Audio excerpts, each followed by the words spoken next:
Hoje, no segundo vídeo da série, nós vamos dar continuidade ao nosso jogo da velha e vamos aplicar as regras do jogo.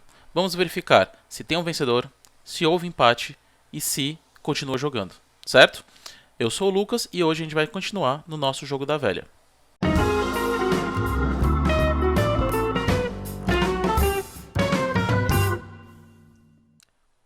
No vídeo passado, a gente criou toda a interface do jogo, com o HTML e o CSS, e no JavaScript a gente criou as primeiras interações do jogo. Ou seja, quando a gente clica no tabuleiro, ele mostra um jogador, quando eu clico novamente ele mostra outro jogador. Então ele já está verificando a alternância de turnos, certo?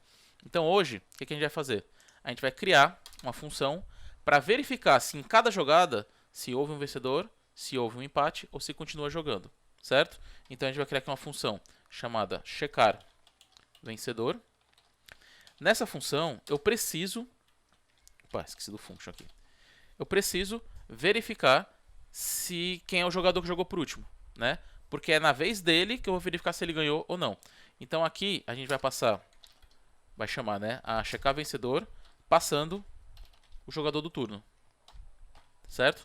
No caso aí, a variável turno, ok? Então eu vou receber essa mesma variável aqui. Para eu poder verificar isso, o que eu tenho que validar? Se as jogadas do jogador que jogou por último batem com alguma combinação de vitória, né? Para a gente poder ganhar no jogo da velha, o que é necessário? Ter 3 posições sequenciais marcadas pelo mesmo jogador, certo? Então vamos ver aqui baseado nas posições do array, né? Lembrando, aqui é a posição 0 e aqui é a posição 8, ok? Então, para verificar se o jogador ganhou, a gente tem que fazer a posição 0, 1 e 2, certo? Ou 3, 4 e 5, ou 6, 7 e 8. Ok? Então, temos outras, mas por enquanto eu vou focar nessas. Então, para poder verificar as posições, eu vou criar aqui um array chamado combinações. Então, esse array vai ser um array de arrays, certo? Então, dentro eu vou colocar a combinação 0, 1 e 2. A outra posição 3, 4 e 5. E a outra combinação 6, 7 e 8. Mas não temos só essas, temos outras. Quais são as outras combinações? Então tem a 1, a 3 e a 6. Desculpa, 1 não, 0, né? 0, 3 e 6. 1, 4 e 7. 2, 5 e 8, tá? Então vamos lá. 0, 3 e 6. Opa. 1, 4 e 7. 2, 5 e 8. E temos mais duas combinações que são as diagonais, né? Ou eu posso vencer colocando na 0, na 4 e na 8. Ou eu posso vencer colocando na 2, na 4 e na 6. Então eu coloco mais essas duas aqui. 0, 4 e 8. Ou 2, 4 e 6. Pronto. Então temos essas 1, 2, 3, 4, 5, 6, 7, 8 combinações que se o jogador que jogou por último estiver contemplando alguma dessas combinações, ele vence o jogo, certo? Então, para a gente poder checar, né, o que a gente vai fazer? A gente vai ter que criar aqui uma constante, né? Para verificar o vencedor. Então, para fazer essa verificação, eu vou ter que percorrer esse array de combinações. E dentro do array de combinações, eu vou ter que percorrer um por um aqui dentro, cada posição, para verificar se a combinação do jogador contempla alguma dessas posições, certo? Então, para fazer isso, o que eu vou fazer? Eu vou percorrer o array de combinações e vou fazer a função sum, né? O que a função sum representa? Como ele vai percorrer as 8 posições do array, se pelo menos alguma delas, se pelo menos uma delas retornar true, a função toda retorna true, certo? Por isso que é sum, ou seja, algum, né? Algumas. Se alguma dessas posições retornar true, a função toda retorna true, certo? Então, sum ele é basicamente isso. Então, eu vou criar aqui uma função e vou criar um array function, passando o parâmetro comb, de combinação, chamando aqui array function e dentro dessa interação que eu vou fazer aqui nesse array de combinações, eu vou ter que passar posição por posição para verificar se as posições do jogador estão de fato contempladas aqui dentro, pelo menos uma delas, né? E aí eu vou fazer dentro do sum, eu vou dar um return pro comb, né, que é a combinação, ponto every, certo? O every ele já é um pouco diferente do sum. O sum, como eu falei, se apenas uma das combinações retornar true, retorna tudo true, né? O every, eu preciso que todas as combinações retornem true para a função poder retornar true.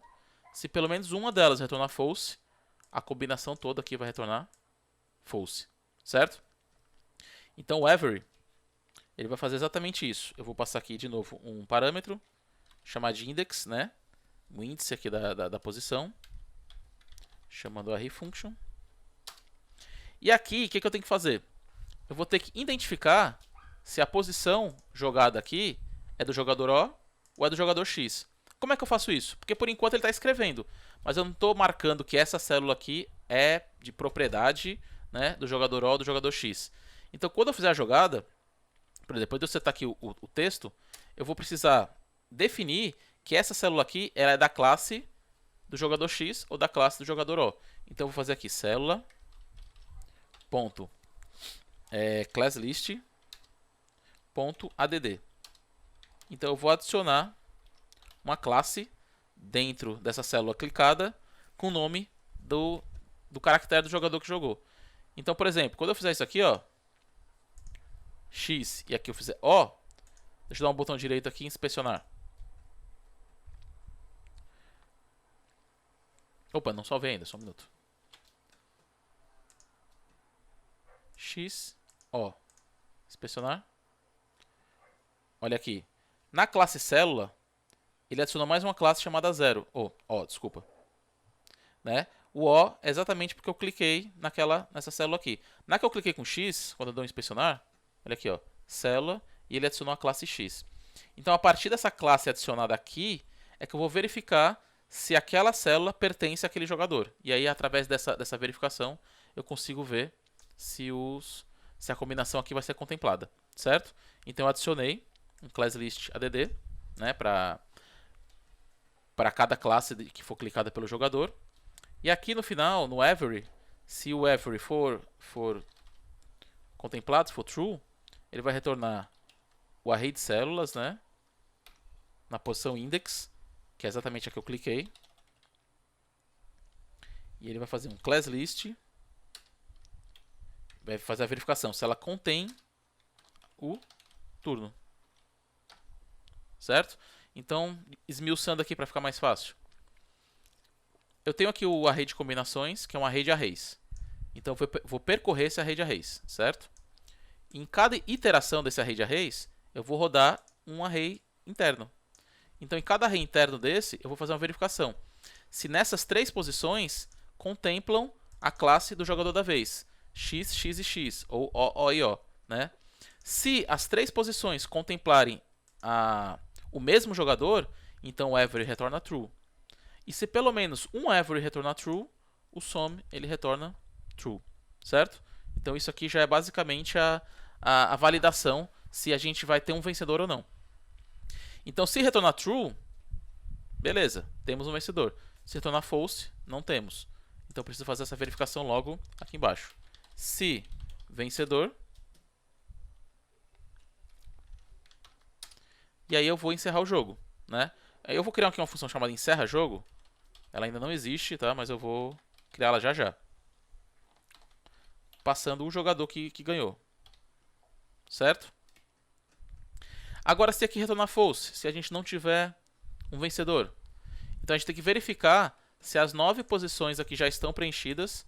E se elas estiverem, vai dar um empate, certo? Então eu faço aqui um else if. E eu vou fazer uma validação nesse else if para checar, tá? Vamos fazer uma coisa separada para não ficar muito código dentro de uma mesma função. Para checar empate. Certo? E aí, se tiver dado empate, a gente vai encerrar o jogo também. Encerra. Eu vou colocar aqui no verbo, né? Encerrar jogo. Olha, a diferença é que no encerrar jogo, quando eu passo um parâmetro, né, quando eu passo um jogador, a função encerrar jogo ela vai identificar que esse jogador é o vencedor. Agora, se eu passar aqui, chamar encerrar jogo e não passar nenhum parâmetro, ela vai identificar que não teve vencedor e ela vai definir como um empate, certo? E se não tivermos um vencedor e nem tiver sido empate, significa que ainda tem jogo, né? Então, no else, eu vou fazer o quê? Eu vou passar a vez para o próximo jogador. Só que isso eu já fiz aqui em cima, ó. Eu passei a vez para o próximo jogador aqui. Então, eu vou remover essa linha daqui e vou adicioná-la aqui no else. Certo? Então, aqui, eu verifico se teve um vencedor. Se teve, eu vou chamar a função encerrar jogo. Lembrando, essa função não existe ainda. E eu vou passar o jogador que venceu. Se não tiver um vencedor, eu vou verificar se houve um empate. Se houve um empate, eu vou encerrar o jogo e passando aqui os parâmetros vazios. Ou seja, encerro o jogo, mas não tivemos um vencedor. Ou seja, tivemos um empate. Agora, se não tivermos um vencedor e não tivermos empate, significa que o jogo não acabou ainda. Então, eu vou simplesmente passar a vez para o próximo jogador. Certo? Então, para a gente poder verificar aqui o encerrar jogo, eu vou criar a função encerrar jogo e vou passar o jogador, o vencedor. Só que lembrando que ela pode vir com parâmetro com vencedor ou pode vir com parâmetro vazio. E nesses casos, quando a gente pode receber um parâmetro que às vezes ele tem valor, às vezes ele vem nulo, a gente, na criação da função a gente coloca assim, ó, o parâmetro igual a null. Ou seja, se a função vier com parâmetro, vai prevalecer o valor do parâmetro. Se ela vier sem parâmetro, ela vai ser nula, certo? Então pronto, vamos aqui. Se eu tiver um vencedor, né, se existir um vencedor, eu vou dar um console log por enquanto, colocando aqui que o vencedor é o vencedor, né, a variável vencedor. E se não, vou dar um console log, empatou. Então, de uma forma ou de outra, eu estou encerrando o jogo. Só que ou eu declaro um vencedor ou eu declaro um empate, certo? Bom, para checar o empate, né? Se eu fizer isso aqui, se eu for testar, vamos focar aqui no console. Jogador. Ah, não defini a função chegar empate ainda, né? Então vamos declarar essa função logo. Função checar empate, certo? Por enquanto, vamos só dar um return false aqui, tá? Atualiza. Jogador X, jogador O, jogador X, jogador O, e aqui eu marquei o jogador X. Tá aí o console X, certo? Vamos lá. X, O, X, O, X, O. Vencedor, O. Bom, então para a gente poder verificar o empate, a gente vai ter que percorrer todas as células e verificar se as classes adicionadas em cada uma das células, né, lembrando essas classes aqui, ó, O, X, né, se o somatório delas totaliza 9. Se totalizar 9, nós temos um empate, senão ele continua jogando, certo? Para a gente poder fazer isso, a gente vai ter que definir aqui uma contagem de células para X e uma contagem de células para O. Então ambas começam em 0, né? Óbvio. E aí eu vou percorrer todas as células. Então para percorrer as células, eu vou dar um for in, certo? Index in células. Ou seja, dentro do array células, eu vou percorrer e vou chamar esse meu iterator, né? esse índice, né, de index. E aí eu faço a verificação. Se células na posição index, que é o iterator, né? Class list contains a classe do jogador X. Então, o que eu faço? X mais mais. Se, dá um espacinho aqui, se células index.classList.contains, ele verifica se contém a classe do jogador O. Então, O mais mais. E aí, ao final dessa validação, de percorrer todas as células, eu faço a verificação. Dou um return. Se x mais O for igual a 9, então retorna true, ou seja, deu empate. Se não, retorna false e continua jogando, certo? Bom, então aqui a gente vai dar uma verificada. E aí, quando a gente for clicar aqui, ó, ele vai dar um erro aqui na propriedade contains, certo? Porque quando a gente clica aqui, ele pode estar identificando identificadores de elementos que não são propriamente da célula. E ele acaba não encontrando eles como de uma forma definida pela nossa função.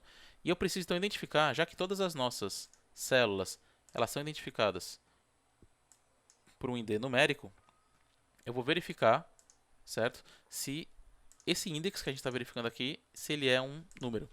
Então, para verificar se ele é um número, de uma forma geral, pode ser número inteiro, pode ser número float, etc. Eu vou fazer aqui uma verificação. A gente tem uma função no JavaScript que é o isNotANumber, né? Se o elemento aqui, que está na parte de dentro, não é um número. Mas como eu quero verificar se ele é um número, eu simplesmente coloco o operador de inversão aqui na frente, que é o de negativo, né? Ele negativa aquele valor. Então, se a função é isNotANumber, então no caso quando eu inverto, ele verifica se isANumber, certo? Então, quando eu aqui jogar esses dois ifs para dentro desse if principal, atualizei. Então, console aqui, cliquei, já não está dando mais erro. Então vamos verificar, jogando aqui para dar um empate, certo? Não, aqui não vai dar empate não. Então, para a gente verificar se vai dar empate, a gente faz aqui, ó, verifica.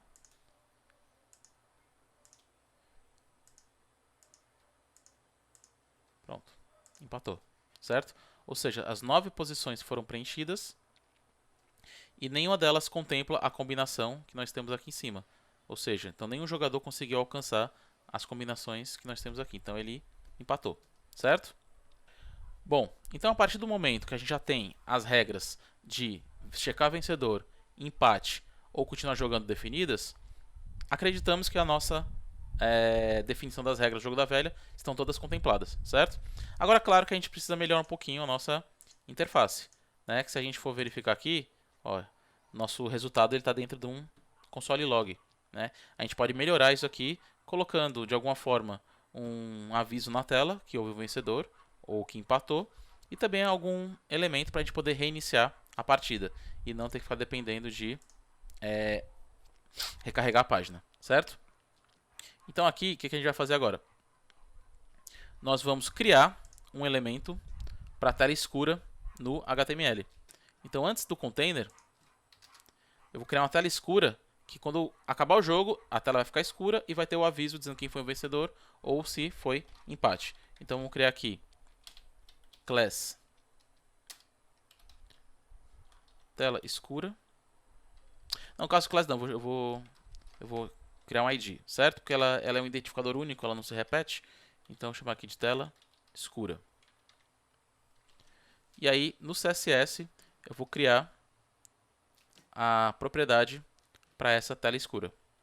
Então, vamos colocar aqui em cima do container, como está lá. Quando a gente vai se referenciar ao ID, não é ponto, a gente usa o cerquilha, né? Ou jogo da velha, vários nomes que as pessoas chamam por aí. Então, cerquilha, tela escura. E aí a gente vai colocar, ela vai ter um width de 100% da página. Ela vai ter um rate de 100% também. E uma opacidade, opacity, ela vai ser quase 100%. Vamos deixar aqui um 0,95%. Certo? A gente vê aqui ela ainda não aparece. Por quê? Primeiro, a gente não definiu uma cor para essa tela escura e a gente não definiu a posição dela. Então a gente vai colocar aqui um position absolute, certo? E aí vamos colocar aqui um background color black. Então pronto, tá aí a nossa tela escura. Só que vocês puderam perceber que ficou uma margem, né, em volta da tela escura. Isso aqui é uma propriedade que a gente coloca no body, que a gente vai colocar aqui margem 0, padding 0. Quando eu atualizar, pronto. Então nossa tela escura já está contemplando 100% da janela. Ok? E aí, dentro dessa tela escura, eu vou ter um texto, certo? Então, color. O que tiver escrito dentro dela, já que como ela é preta, né, ela é escura, eu vou colocar um texto branco. E quando a gente carregar a página, a gente quer que ela não apareça logo de cara. Então a gente vai ter que colocar um display none. Ou seja, ela não vai aparecer inicialmente. Então ela vai estar totalmente oculta, certo? Bom, então agora que a gente tem a tela escura, então sempre que alguém ganhar ou empatar o jogo, a gente vai exibir a tela escura e vai exibir a mensagem em cima dessa tela dizendo o jogador X venceu, ou o jogador O venceu, ou empatou, certo? E esses elementos a gente vai criar eles dinamicamente, ou seja, quando alguém vencer ou quando o jogo for empate, eu vou criar dinamicamente esses textos para colocar dentro da tela escura, ok? Então como é que a gente vai fazer? Vamos lá, JavaScript, né, aqui. Na função encerrar jogo, eu vou criar um elemento que vai capturar a minha tela escura lá do HTML, certo? Então, document get element by id tela escura. Foi até por esse motivo, né, que eu coloquei o id ao invés do class.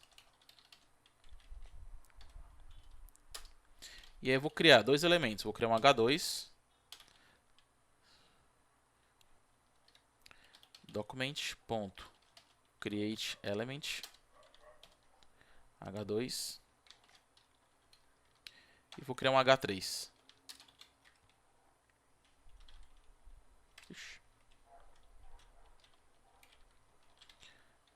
Ok?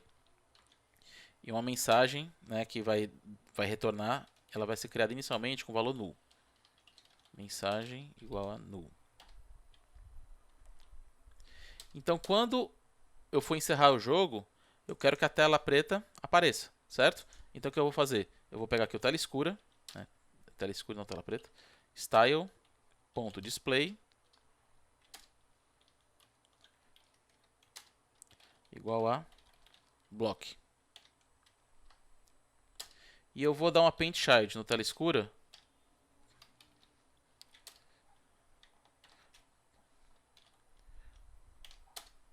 e tela escura append child h3. Ou seja, os elementos que eu criei lá em cima, eles vão ser inseridos dentro do tela escura, né? Mas assim, do que adianta o H2 e o H3 se eles não têm nenhum texto? Então, quando a gente tiver o vencedor, aí eu vou setar o valor deles, ok? Então aqui nós vamos ter dentro do vencedor, vamos tirar esse console log e vamos colocar aqui, ó, h2.innerHTML igual, vamos colocar aqui com crase, né, colocar aqui o player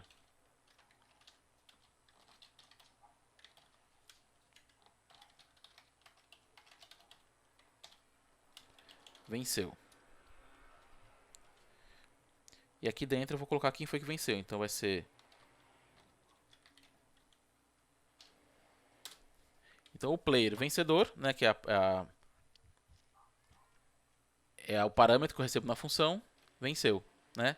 Se não tiver nenhum vencedor, vai ser h2.innerHTML empatou. Meu Deus, escrevi tudo errado. Empatou. Pronto. Vamos ver se já funciona isso aqui. Então vamos lá. X, O, X, O, X. Opa, o Play X venceu, certo? X, O, X, O, X, O. O player O venceu. E aqui, X, O, X, O, X, O, X, O, X. Empatou. Ok? Vamos só colocar aqui um padding para poder se ficar um pouquinho mais para baixo. Cadê na tela escura? Vamos colocar aqui um padding top de 20 pixels.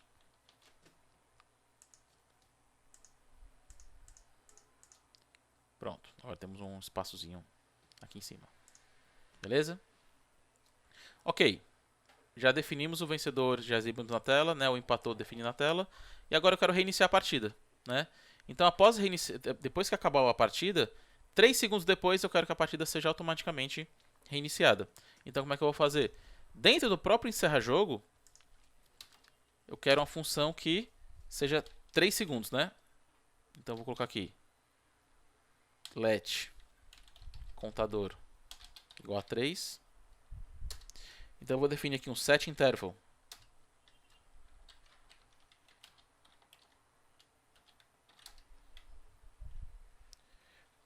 Aí o H3 que a gente criou aqui em cima, eu vou dar um H3.innerHTML igual.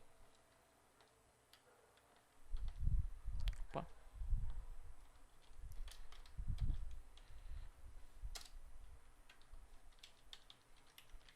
Reiniciando em. Aí eu coloco aqui contador menos menos, certo? E a cada 1 segundo eu vou fazer uma atualização dessa função. Que é aqui eu coloquei 1000 é porque aqui o parâmetro é em milissegundos. Então ele vai fazer isso a cada 3 segundos. Se eu fizer isso aqui, ó, o jogador PlayX venceu, reiniciando em 3, 2, 1, 0. Só que aí como eu não estou atualizando a página, ele vai continuar fazendo a contagem no negativo, certo? Então o que eu preciso fazer? Depois de definir essa função, eu preciso dar um set timeout.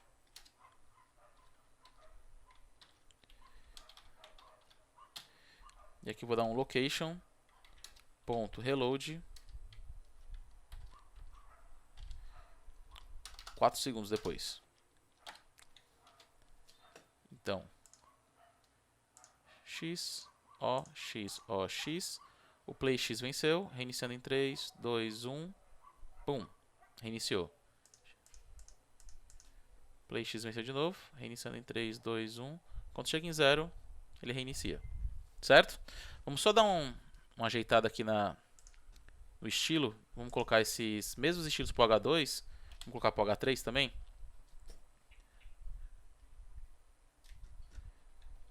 Para o H3 também ficar centralizado.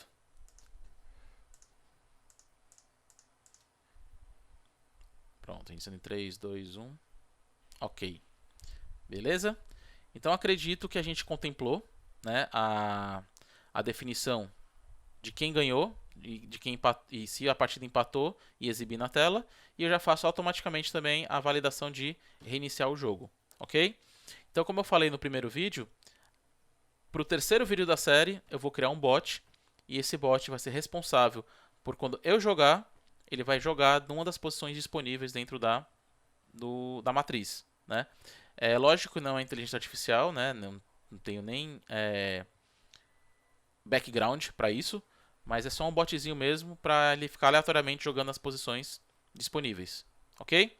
Então, mais uma vez, agradeço aí você ter assistido até o final. Se gostou, dá um like, se inscreve no canal, comenta aí embaixo se você quer algum outro jogo que a gente queira desenvolver para poder aprender sobre programação usando jogos analógicos e até o próximo vídeo. Valeu, tchau!